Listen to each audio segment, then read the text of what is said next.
Olá a todos! Então venho aqui falar à comunidade para responder às perguntas que tenho recebido e, como eu imaginava, são perguntas que eu acho que são de interesse geral para todos e que eu acho que vai ser útil partilhar aqui a resposta com todos vocês. Lá está, em vez de ser só individualmente com a pessoa, acho que realmente assim todos beneficiamos e ganhamos também com a partilha deste conhecimento e para o aumento também da nossa autoconsciência. Então, eu vou responder às perguntas individualmente, ou seja, cada vídeo vai responder a uma pergunta, porque senão eu iria me estender imenso, porque provavelmente isto tornava-se uma palestra, o objetivo não é esse, é tentar dar uma explicação satisfatória, mas não me vou aprofundar demasiado, porque é muito fácil eu escorregar por aí e transformar realmente uma pergunta ou várias perguntas numa palestra, mas não é esse o objetivo. Então, vamos começar pela primeira pergunta. Primeira pergunta: que mantras podem ser usados para ajudar quem tem problemas físicos e psicológicos?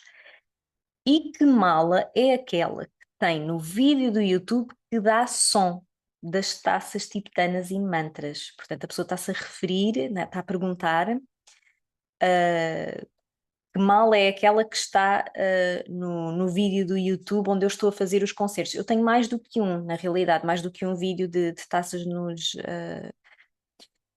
concertos, tenho vários no YouTube.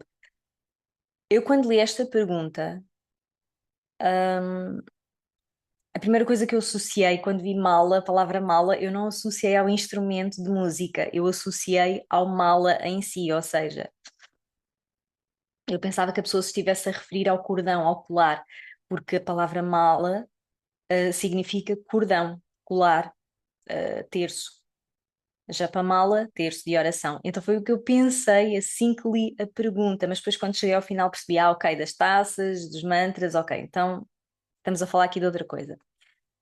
Esta mala é um instrumento musical que pertence à categoria dos instrumentos de fole.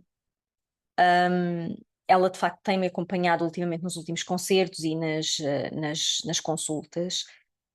É um instrumento que pertence à categoria dos harmónicos e que pode-se desenvolver bastante, ou seja, aquele que eu tenho utilizado é o mais simples, digamos assim, que ele depois pode se desenvolver, pode aumentar de tamanho e aumentar de potencialidades. O que é que isto quer dizer? Pode-lhe ser acrescentado também teclas, portanto, ele para além de ter depois a característica do fole, ele tem depois também esta potencialidade de gerar ainda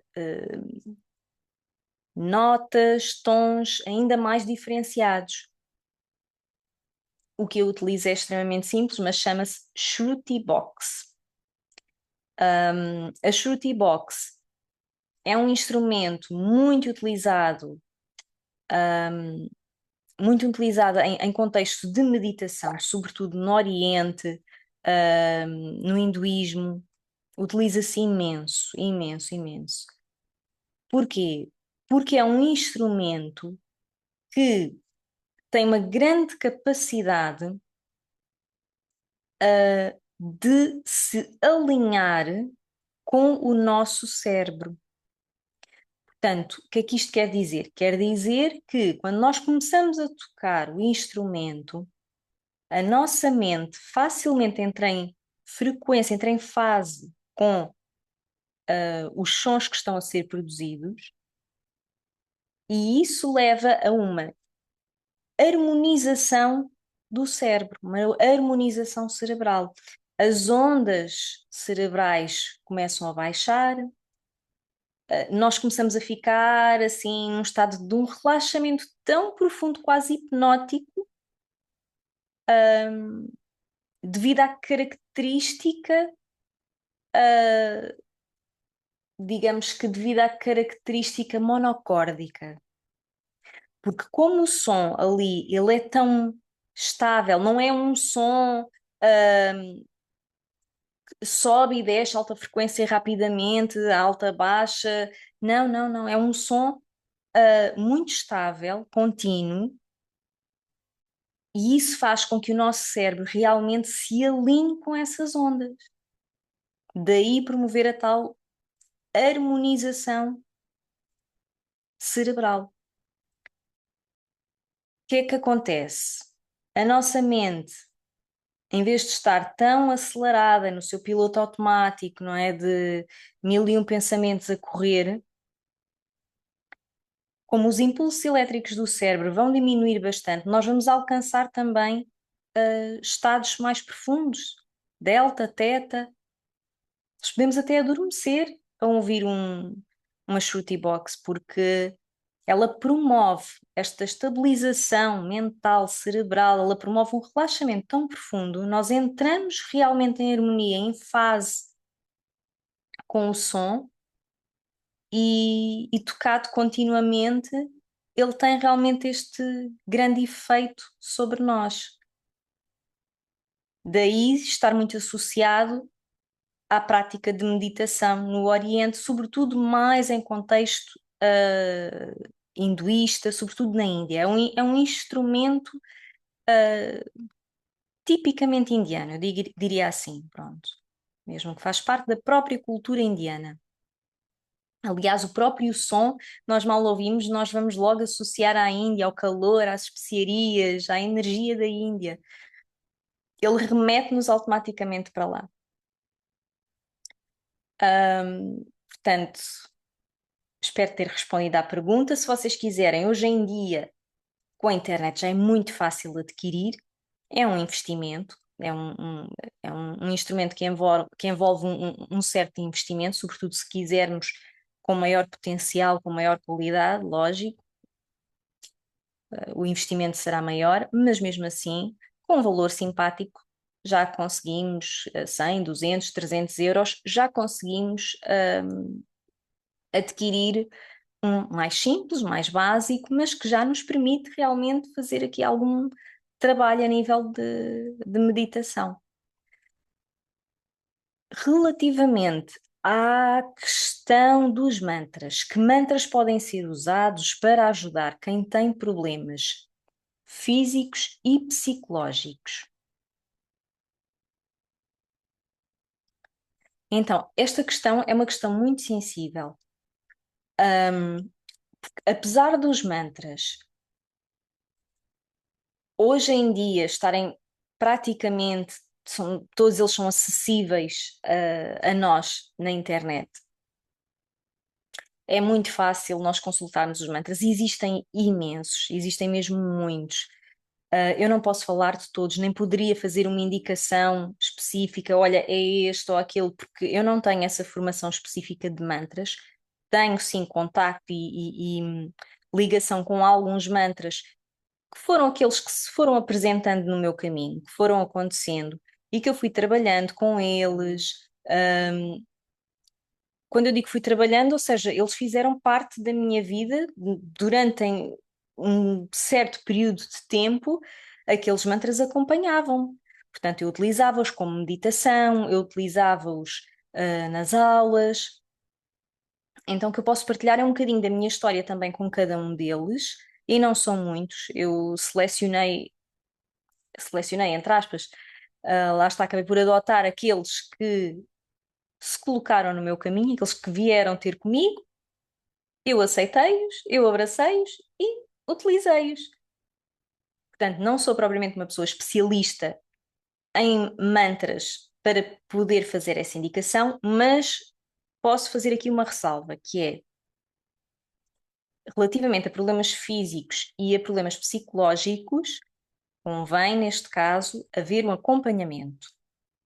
Aliás, tradicionalmente, se nós seguirmos a tradição à risca, todas as pessoas deviam ter essa orientação. Mas como nós estamos numa época, eu não quero que isto se transforme numa crítica, mas como nós estamos numa época em que não só o nosso ego é super estimulado à independência, como também existe aqui um certo movimento para ficarmos mais, não quero dizer, não quero usar a palavra libertos porque não é mais adequada, mas talvez para não ficarmos tão dependentes dos mestres, pronto, e dos professores e dos guias espirituais. Mas segundo a tradição, qualquer pessoa para utilizar um mantra devia ter a orientação de um professor, um guia. E como eu estava a dizer, hoje em dia é muito fácil, nós podemos facilmente recolher os mantras na internet, podemos escolher aqueles que nos soam melhor, aqueles com que temos mais afinidade, e está tudo bem, também está tudo certo. Qual a diferença entre receber um mantra através de alguém, com acompanhamento, para uma escolha que nós possamos fazer autonomamente num Google, por exemplo? Qual a diferença? A diferença é que quando nos está a ser passado um mantra, antigamente isto era feito quase secretamente.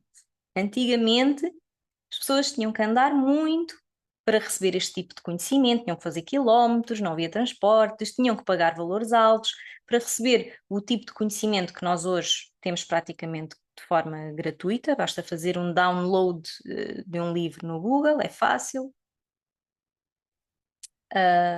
praticamente gratuito, temos carro, avião, vamos onde quisermos, portanto, a informação está livre, disponível. Agora, como cada um de nós a vai receber, a vai tratar e a vai direcionar, aí é que a coisa já ganha outros contornos. E daí a diferença de termos alguém mais experiente, mais conectado, aos mantras em si. Eu utilizaria aqui a palavra linhagem. E no Oriente, as linhagens são extremamente valorizadas. Porquê? Porque a linhagem é aquilo que, de certa forma, nos garante que não houve uma adulteração da informação. Quem segue uma linhagem é fiel àquela linhagem e compromete-se a não alterar nenhuma componente do ensinamento que recebeu. O que é que acontece com muitas das tradições, muitas das formações que nós recebemos? O que é que acontece hoje em dia? Hoje em dia é tudo tão volátil, a energia está tão volátil, tão maleável, nós facilmente e livremente recebemos uma informação, tomamos posse dela, apossamos-nos dela e podemos transformar aquilo em uma outra coisa qualquer. Se tem mais, se tem menos valor, não é isso que eu quero discutir aqui. Mas o que é certo é que continua a ser necessário haver pessoas que preservem as linhagens, é muito importante, porque se não houver pessoas que protejam, que preservem as linhagens, os ensinamentos, a origem desses ensinamentos perde-se. No entanto, é necessário também haver pessoas que, lá está, que também, fazendo uso desta energia flexível e maleável, da qual nós agora podemos aceder com facilidade, lá está, com a nossa criatividade, agarrar naquela informação e criar algo mais com aquilo. E no yoga nós temos visto imenso isso acontecer. Não é? Eu contra mim falo, porque eu, nas minhas aulas de Qigong eu não estou a ser totalmente fiel, por exemplo, quando eu estou a dar uma aula de Qigong, eu não estou a ser totalmente fiel ao Qigong, porque eu também trago outras coisas, eu trago outras informações. No entanto, quando eu estou a passar os movimentos, os exercícios, pronto, esses, sim, eu mantenho a linhagem, até porque nem o sei fazer de outra forma. Portanto, conforme me passaram, aliás, esta semana até estava a falar isso também com uma aluna na aula de Qigong, que é, eu estava-lhe a dizer, epá, eu tenho que começar a desprender um bocadinho também de fazer exatamente como o professor fazia. Mas se calhar até não. Se calhar até não tenho, se calhar até é importante justamente preservar a forma como ele me passou, porque a forma como ele passou foi como ele recebeu do mestre dele, e o mestre dele foi como recebeu do mestre dele. Então estão a ver, há uma continuação, há uma, no fundo, há esta parte muito bonita do respeito pela linhagem, do respeito pela mensagem original. Isto é muito bonito de ser preservado, isto torna algo valioso, torna o conhecimento milenar. Isto é muito bonito. Mas também não podemos matar a nossa criatividade e ficarmos presos dentro da caixinha, não é? Se a energia flui, as ideias fluem, a gente também tem que as deixar correr. Portanto, na minha ótica, acho que há este equilíbrio e é importante haver este equilíbrio. Respondendo à pergunta relativamente aos mantras, onde é que eu quero chegar e porque é que eu dei esta volta? Estão a ver como eu acabo por falar imenso? Acho que já estamos com 25 minutos. Então, o porquê desta volta toda? Porque cada pessoa é uma pessoa, cada caso é um caso. E com orientação, com o apoio de alguém, sobretudo de alguém que já venha dentro de uma linhagem, não é? Seja algo por exemplo, algo que imaginem, vocês vêm ter comigo, mas eu agora vou fazer convosco uma coisa que eu criei, que eu me lembrei de fazer, que eu criei porque achei que era giro e tudo bem. Ok, está tudo certo, pode funcionar. E também tem o seu valor, também tem o seu valor, não é? Toda a criatividade eu acredito que é divina. No entanto, se eu vos passar algo que eu já recebi de outra pessoa, se eu vos passar algo que já vem, que vocês sabem, olha, isto já vem de há centenas e centenas de anos, que isto já é passado assim desta forma. E isto dá-nos uma certa segurança, uma certa credibilidade. No fundo, ajuda-nos a sentir mais tranquilos, sentimos uma maior solidez na informação. E ela de facto tem, ela comporta essa maior solidez, essa estrutura, porque ela já engloba consigo uma energia que vem sendo passada, transmitida de geração para geração. E ela comporta o quê? Que energia é que ela comporta? Comporta a energia do respeito, do amor pela linhagem, do amor pela tradição. Entendem? É mais profundo do que aquilo que parece. Não é só uma questão de sermos caretas tradicionais que não queremos. Não, há uma lógica para tudo. Há uma lógica para defender a tradição e há uma lógica para defender a inovação e a criatividade. Se elas andarem de mãos dadas, perfeito, melhor ainda.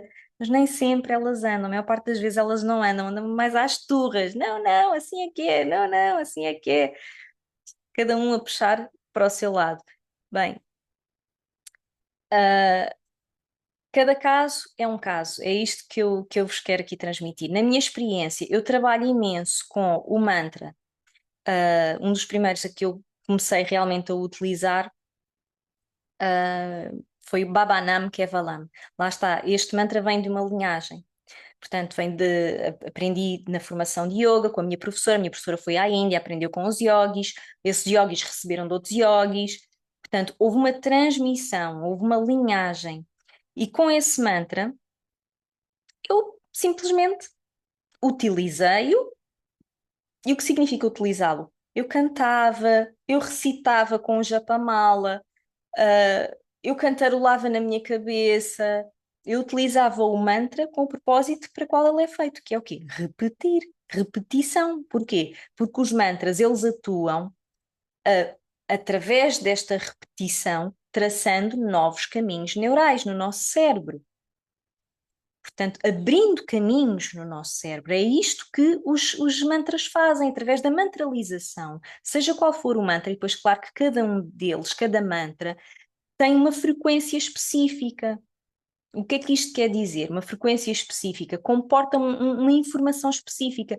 Não, nós não conseguimos, nós tentamos, mas nós não conseguimos dizer assim especificamente que um mantra, à letra traduzida é isto e aquilo. Nós até o fazemos, mas na realidade nós quando estamos a fazer isso até estamos a diminuir, no fundo,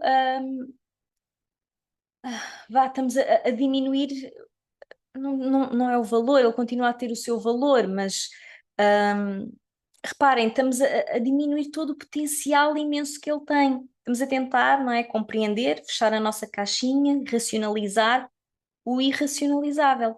Porque um mantra, ele funciona. Portanto, é um conjunto de letras, um som, um sopro, que é verbalizado, que é enviado para o nosso campo energético, e cada som, cada letra, cada sílaba, cada entoação tem uma nota específica, cada nota tem um som, produz um som específico, cada som tem a sua particularidade energética, encaixa numa determinada frequência. Então, se nós aprofundarmos, né, e se nós formos estudar a matemática do som, então aí é um mundo que nunca mais acaba. Eu não sou música, portanto, eu não sou música, não, não tive aulas de música, tive aulas de piano, mas não tive aulas de música. Então, não sou propriamente uma expert. Tudo aquilo que eu sei é aquilo que eu tenho vindo, de facto, a aprender. Eu não tenho formação musical, ok? Portanto, por favor, se houverem pessoas com formação musical a assistir, por favor, perdoem-me qualquer erro ou lacuna que eu possa estar a transmitir. Inclusive, até agradeço que corrijam se houver aqui alguma lacuna ou erro de interpretação da minha parte, ok? A informação que eu estou a passar é um bocadinho autodidata e, claro, também recebida através de outros profissionais, colegas, profissionais na área do som, da música também. Portanto, peço então aqui esta atenção, por favor.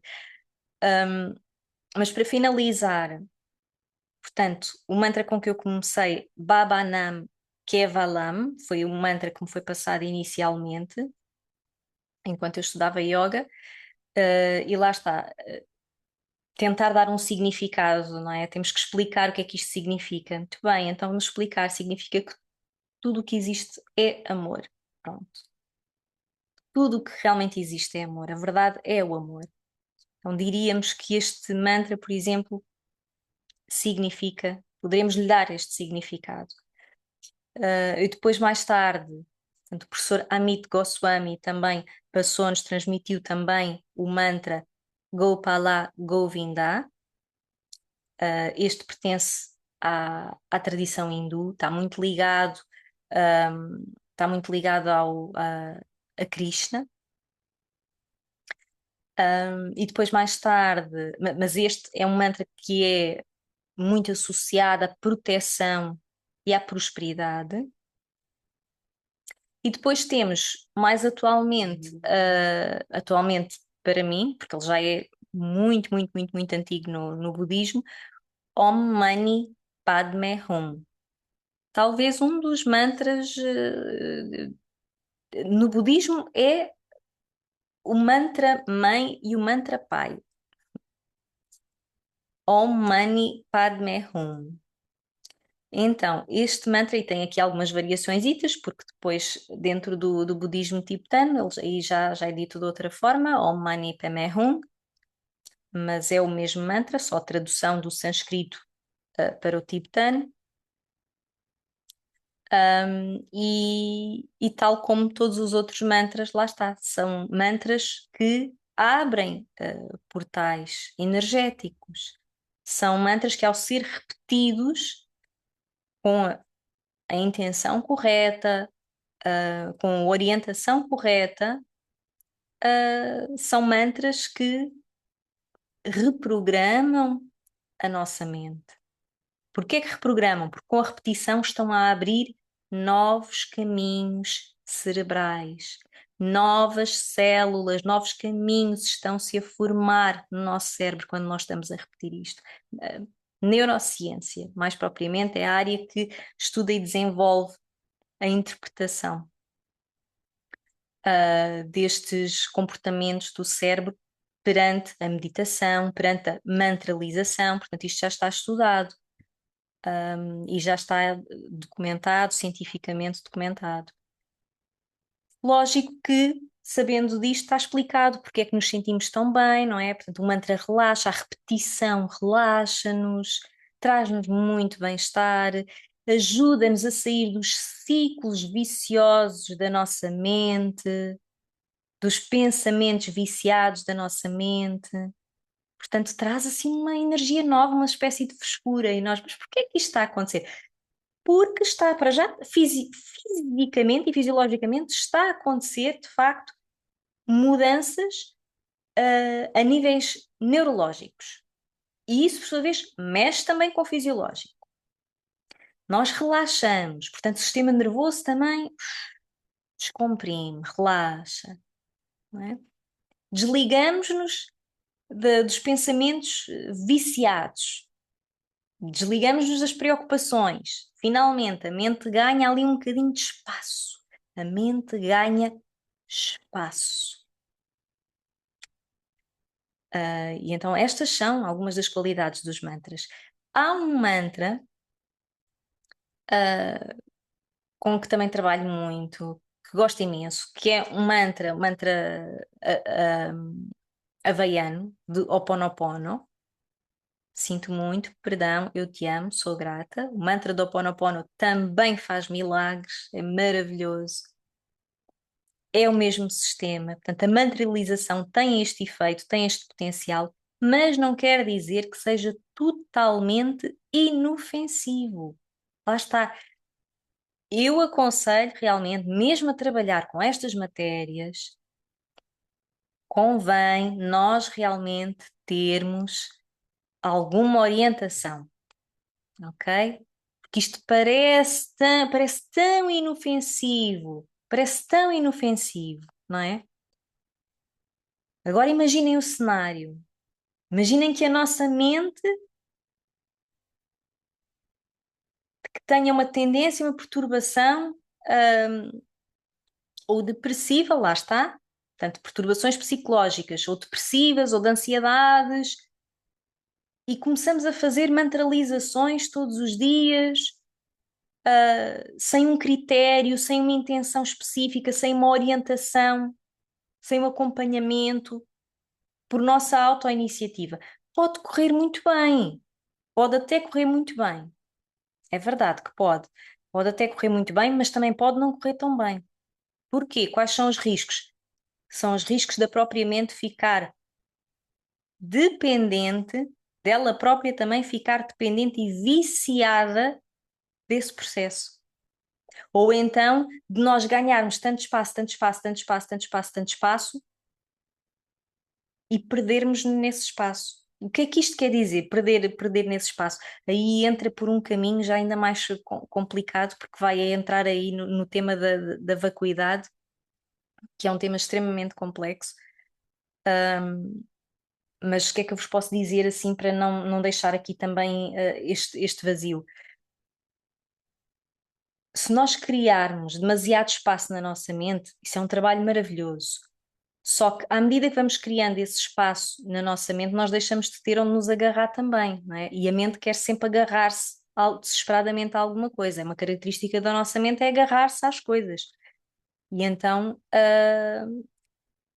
efetivamente pode perturbar a mente, o próprio facto de ela desenvolver imenso espaço, espaço em si próprio, espaço em si mesma, sem ter um apoio. Sem ter um apoio. Ok? Sem ter realmente alguém ali que dê esse amparo.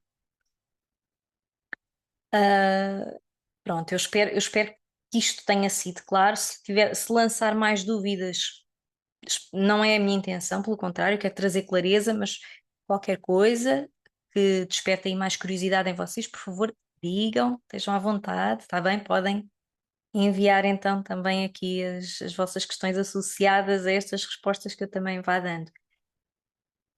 Portanto, já deixei aqui alguns mantras como sugestão, mas com salvaguarda de que, de que realmente convém não fazer este trabalho sozinho, porque estamos a atuar fisicamente, energeticamente, mas estamos também a trabalhar espiritualmente, ok? Portanto, não é um caminho para nós fazermos, é um caminho pessoal intransmissível, é um caminho interno, uma jornada interna que engloba muita solitude, e em que muitas vezes nos sentimos, às vezes até sozinhos, a fazer esse caminho, sobretudo se nos desconectarmos, nos desligarmos um bocadinho do divino, se ficarmos a mergulhar só ali nos nossos processos sozinhos, por isso é que convém realmente pedirmos ajuda, convém ter um acompanhamento. Bem, temos que ser humildes também para reconhecer isto. O nosso ego, às vezes, ele lança-nos essa armadilha, tá? E nós estamos numa época em que essa armadilha agora é fortemente atiçada. É questão do eu posso fazer sozinho, eu não preciso de ninguém, e já acabou a época dos gurus, portanto. Não é bem assim. Acabou a época dos gurus, mas estamos na época dos terapeutas, meus amigos. Pois é. E os terapeutas precisam de trabalho. É verdade também. Estou a brincar, mas também é verdade. E na realidade só trocamos os nomes, porque continuamos a precisar uns dos outros. Ponto final. Ok? E apesar do caminho ser pessoal e intransmissível, continuamos a precisar uns dos outros para fazer esse caminho cá fora, está bem? Então, espero, espero que tenha sido útil, espero que traga clareza e, e por hoje ficamos por aqui. Até à próxima questão.